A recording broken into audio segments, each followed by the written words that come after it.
your host tonight. And the little speaker malfunction thing. Oh, sorry. You guys, don't worry. I'm a clumsy person. Things don't die around me. It just gets really... How you guys doing tonight? You guys good? That's awesome. Yeah. My name is Glo. Oh, no, shit. I want to talk about the uncuffing theme. I saw that, and then I'm just like, oh, shit. I haven't been the only thing that uncuffed me this year was probably my job. I've been in the dentistry field for 10 years. I know you guys are like, how old are you? I'm 50, if you're wondering. Black don't crack, right? No, but I was let go by this one woman that I was office manager for, and she fired me 3 times. Okay.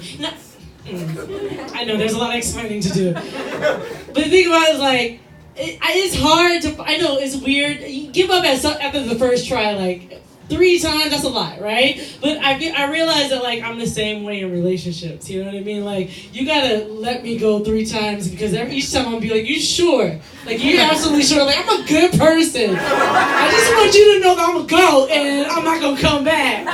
You know? And after that 3rd time, they realize bitch, go!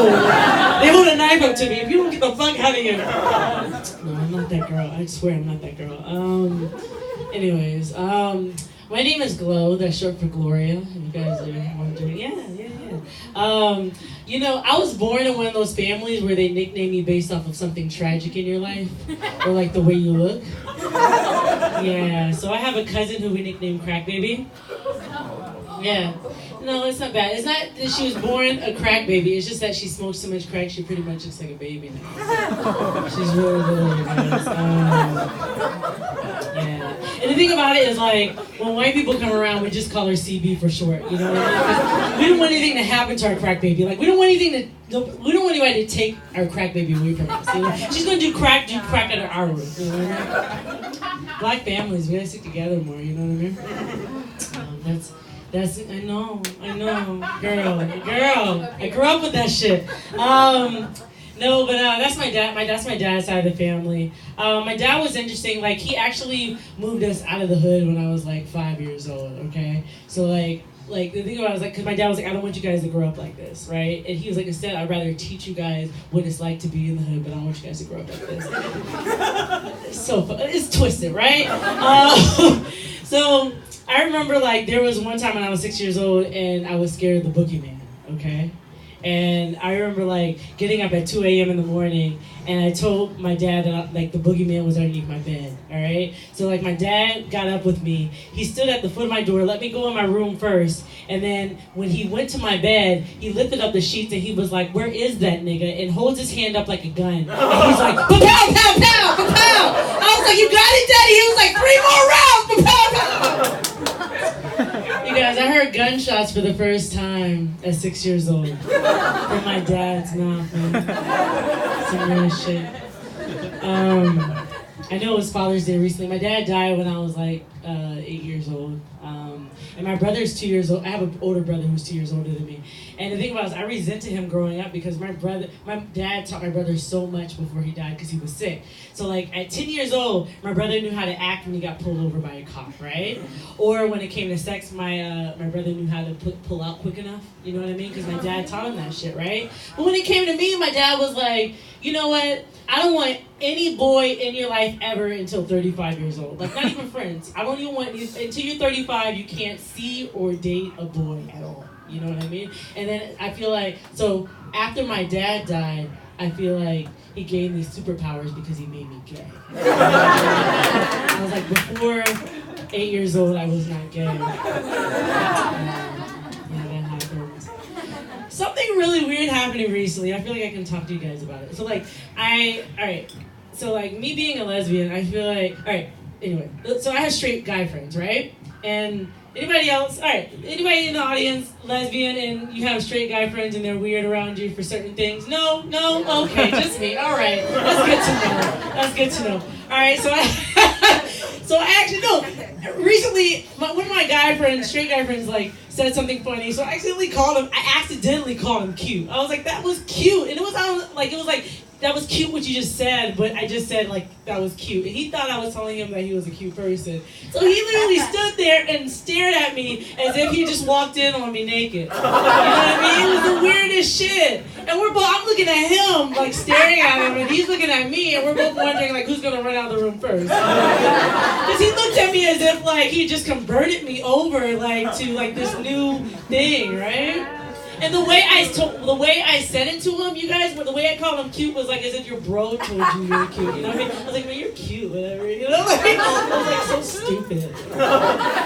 Maybe he was just horny. Straight guys are weird. Anyways, on to another topic, you guys. It's summertime. Are we happy? I see legs out. I see guns out.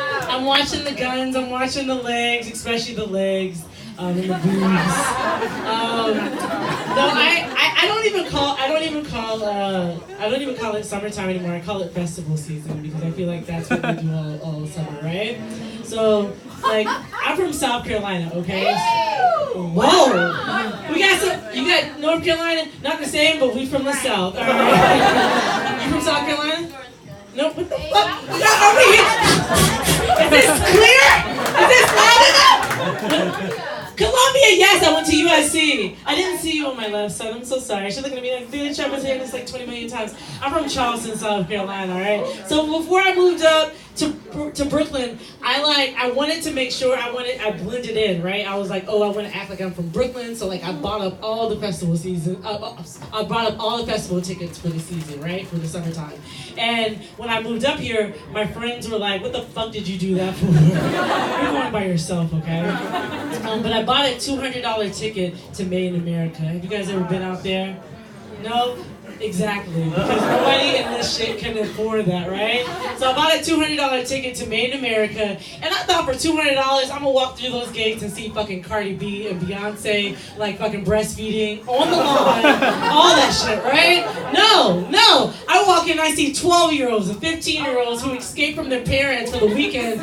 What the fuck? My mom had a GPS, like, in her mind, like, strapped to me, you know what I mean? Like, black women, you can't get away from them like that. Right?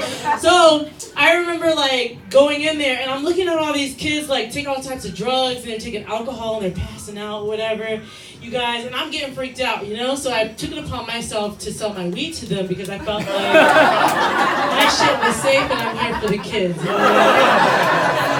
You're out there on daddy's money, I need daddy's money too.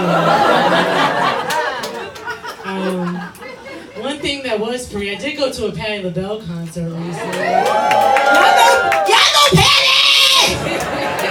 So I just had to do that one good time. She did not throw out any pies, but still.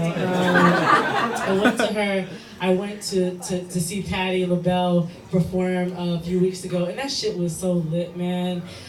I knew, like, for me, you guys, I sacrificed not bringing any weed and not sneaking it in my shoes underneath my one little boob that I have that exists there. Nothing. I didn't bring any weed into the concert, but my friend did, and I was like, man, don't do this. Like, there's families around, there's kids like within 50 feet of us, you know what I mean? And so like, On My Own comes on. If you guys don't know the song, just look it up or whatever. And On My Own comes on. It's a very depressing song. So she rolls up. She's like, I can't take this, and like rolls up. And this is Patty's song, like live, you know what I mean? So it's different than the radio. So like, she rolls up like this little baby blunt, and it's enough for us to all like pass around and like, you know, have a half of a hit, you know what I mean? And so I was like, I'm not doing this. But then it gets around to me, and I decide to take this little puff, right? So I take it really nice and slow, and I even like put my hands over it so like it blows down straight to the ground. And as soon as I do that, all I hear in the background is Y'all, some bitch ass 2-year-old decided to cough at that same exact time. Petty as fuck, right? Petty. Who does that? You guys are so worried about, oh, this is the real cry versus like a fake cry. No, that's a petty ass cry. These bitches know what they're fucking doing. Kids are manipulative, you know what I mean? I'm 34 years old with no kids. You know what I mean? 34 years old with no kids. My 8-year-old nephew, I look at him, and he comes up to me one day, and he's like, hey, how are you doing? I was like, when the fuck did you learn how to talk? You know what I mean? Slow down, one at a time. Anyways, what do I want to talk about before I go away? It's been exactly a year since I had my braces off, you guys. Yeah. imagine being 30 years old with braces. That shit is not. It's not. No girl wanted me to give them head for like 3 years. You guys, imagine not giving head. I had to brush up like my shit after like a year ago. I had to like go down on a girl and like she's like, what are you doing? Can you do one stroke? I'm serious. I'm good now, so you guys wanna. But I have my braces off, and the thing about it is, like, right before I got my braces off, I got my tooth pulled, and I was awake the entire time my tooth was being pulled, right? Yes. I asked the dentist, I was like, is it weird that I'm awake the entire time my tooth is being pulled? She was like, no, it's weird when the patient's making eye contact with you. I was like, oh, okay. It's kind of like when you're giving a guy a blowjob, and, like, you're making eye contact with him, and he's like, I don't want that shit, like, close your eyes. And he closes your eyes for you, you know what I mean? But I like sucking on boobs. So like me being a lesbian and like loving breasts, I feel like when you're sucking on a girl's boob, there's a fine line between making that shit look sexy or you just look like you're breastfeeding. You know what I mean? Because there comes that point where you're making eye contact and it's just like, mama.